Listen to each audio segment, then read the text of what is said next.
Assalamualaikum warahmatullahi wabarakatuh. Benar kata orang, kita sekarang hidup di dunia, di zaman yang modern ini, semakin kesini semakin kesana. Ada yang bilang di luar BMKG, kita tidak tahu lagi tujuan hidup kita diciptakan. Dan yang lebih parahnya lagi, tahu siapa menciptakan tapi malah mengabaikan. Oleh sebab itu tuan-tuan sekalian, timbullah pertanyaan, apakah kita sudah mengenal Sang Pencipta? Pertanyaan tadi mungkin jarang sekali kita dengar. Bahkan bagi banyak orang akan terasa aneh serta terkesan tidak penting.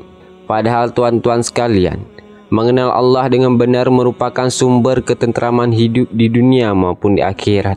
Orang yang tidak mengenal Allah, niscaya tidak akan mengenal kemaslahatan dirinya, sehingga sering melanggar hak-hak orang lain, menzalimi dirinya sendiri, serta menebarkan kerusakan di atas muka bumi tanpa sedikit pun mengenal rasa malu. Mengenal Allah termasuk bentuk upaya memperkuatkan keimanan. Bahkan perintah mengenal Allah ini juga tercantum dalam Al-Quran pada surat Ali Imran ayat 190. Ayat tersebut yang berbunyi, sesungguhnya dalam penciptaan langit dan bumi dan pergantian siang dan malam terdapat tanda-tanda kebesaran Allah bagi orang-orang yang memiliki akal. Banyak di antara kita sering mengaku sudah mengenal Allah, padahal tanpa disadari kita sering lengah dan tidak menyadari untuk apa kita diciptakan. Padahal Allah sendiri sudah mengatakan dalam Al-Quran surat Al-Dariyat ayat 56, dan aku tidak menciptakan jin dan manusia melainkan untuk beribadah kepadaku. Lalu tuan-tuan sekalian, bagaimana ciri-ciri orang yang telah mengenal Allah? Bagaimana ciri-ciri orang yang telah mengenal Sang Pencipta? Yang pertama ialah merasa takut kepada Allah Ta'ala. Orang yang telah mengenal Allah, maka ia akan merasa takut kepadanya. Ia menyadari bahwa segala ucapan, perbuatan, tingkah laku dan segala gerak-geriknya selalu diawasi oleh Allah, sehingga ia selalu berhati-hati dalam setiap melakukan sesuatu. Bahkan Ibnu Mas'ud radhiyallahu anhu pernah berkata, cukuplah rasa takut kepada Allah Ta'ala sebagai bukti keilmuan. Kurangnya rasa takut kepada Allah Ta'ala itu muncul akibat kurangnya pengenalan atau makrifat yang dimiliki seseorang kepada penciptanya. Semakin bertambah pengenalan kepada Allah, maka semakin bertambah pula rasa malu, takut dan cinta tersebut kepada Allah Subhanahu wa Ta'ala. Kemudian yang ketiga, menguasai gerak-gerik hatinya. Bukankah jika kita sudah mengenal Allah, kita paham bahwa setiap gerak-gerik, tindakan dan hati kita akan diawasi oleh Allah Subhanahu wa Ta'ala. Orang yang mengenal Allah, maka ia akan mengawasi gerak-gerik hatinya. Dia akan selalu berhati-hati dalam melakukan sesuatu. Sedangkan orang yang tidak mengenal Allah, maka hatinya akan disibukkan dengan urusan duniawi. Tahukah tuan-tuan sekalian, apabila hati telah dipenuhi kesibukan dengan makhluknya dan kepada hal-hal yang tidak bermanfaat, maka tidak tersisa lagi ruang untuk menyibukkan diri dengan Sang Khalik. Bahkan Imam Ibnu Qayyim pernah berkata, maka cintailah Allah Subhanahu wa Ta'ala sebelum engkau mencintai makhluknya. Selanjutnya, orang yang mengenal Allah, ia selalu mengingat kepadanya.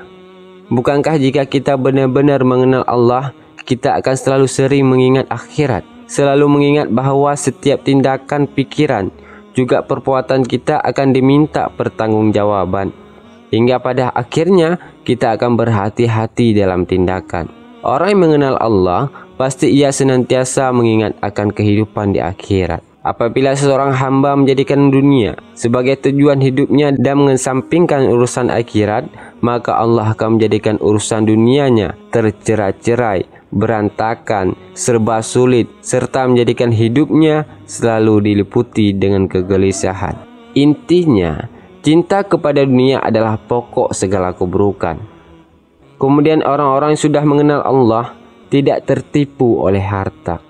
Bukankah jika kita sudah mengenal Allah, kita akan terus merasa cukup? Kita tidak tertipu oleh harta. Mengapa demikian? Karena Rasulullah SAW pernah bersabda, kekayaan bukanlah banyaknya harta benda, akan tetapi kekayaan yang sesungguhnya adalah kekayaan hatinya. Hadis riwayat Bukhari dan Muslim.